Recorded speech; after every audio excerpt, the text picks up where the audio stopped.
ঘৰত ধন আহিও ৰৈ নাথাকে। বাস্তুশাস্ত্ৰই কোৱা 10টা ডাঙৰ কাৰণ।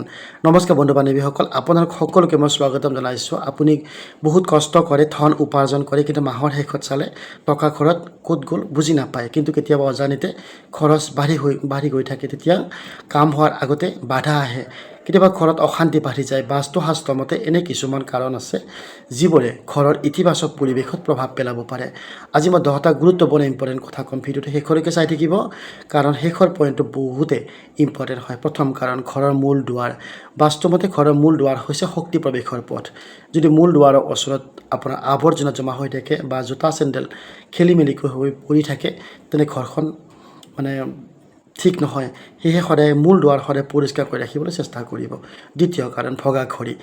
বহু মানুহৰ ঘৰত বহুদিন ধৰি বন্ধ ঘড়ী ওলমি থাকে, কিন্তু বাস্তুমতে ভগা ঘড়ী বা বন্ধ ঘড়ী ৰখাটো বাস্তুৰ কাৰণে ভাল নহয়। যদি আপোনাৰ ঘৰত এনে ঘড়ী আছে, মেৰামতি কৰক, নহ'লে আঁতৰাই দিব। তৃতীয় কাৰণ, পানী লিক হোৱা। বা ৰান্ধনী ঘৰ হওক বা বাথৰুম হওক, যদি নলৰ পানী টোপ টোপকৈ পৰি থাকে, তাত ৱেইট কৰি নাথাকিব, সলনি কৰি ল'ব। বাস্তুমতে ইয়াক ধনৰ অপচয়ৰ প্ৰতীক বুলি ধৰা হয়। চতুৰ্থ কাৰণ, অপ্ৰয়োজনীয় বস্তু জমা কৰা।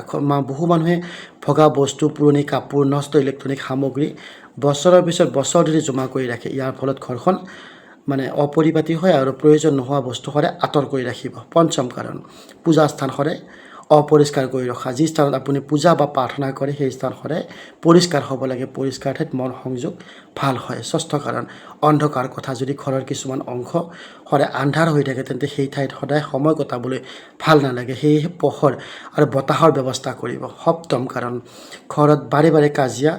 বাস্তুৰ সকলোতকৈ ডাঙৰ দোষৰ ভিতৰত এটা হৈছে নেতিবাচক পৰিৱেশ। যদি সদায় কাজিয়া, চিঞৰ বাখৰ অথবা কটু কথা হয়, তেন্তে ঘৰখনৰ পৰিৱেশ ক্ষতিগ্ৰস্ত হয়। অষ্টম কাৰণ, শোৱনি কোঠাৰ ভুল ব্যৱস্থা। বিচনাৰ চাৰিওফালে অত্যাধিক বস্তু জমা নকৰিব। যিমান সম্ভৱ পৰিষ্কাৰ আৰু সৰলকৈ ৰাখক। নৱম কাৰণ, শুকান গছ। যদি ঘৰত শুকান গছ বা মৰহি যোৱা গছ আছে, তাক সময়মতে আঁতৰাই নতুন গছ লগাওক। সেউজীয়া গছে ঘৰখন অধিক সতেজ দেখুৱায়।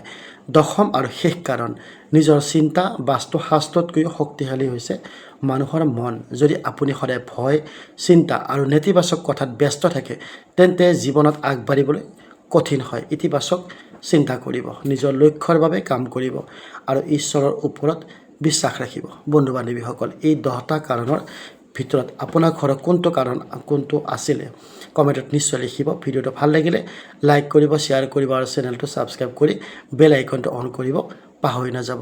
ধন্যবাদ সকলোকে। জয় মা লক্ষ্মী।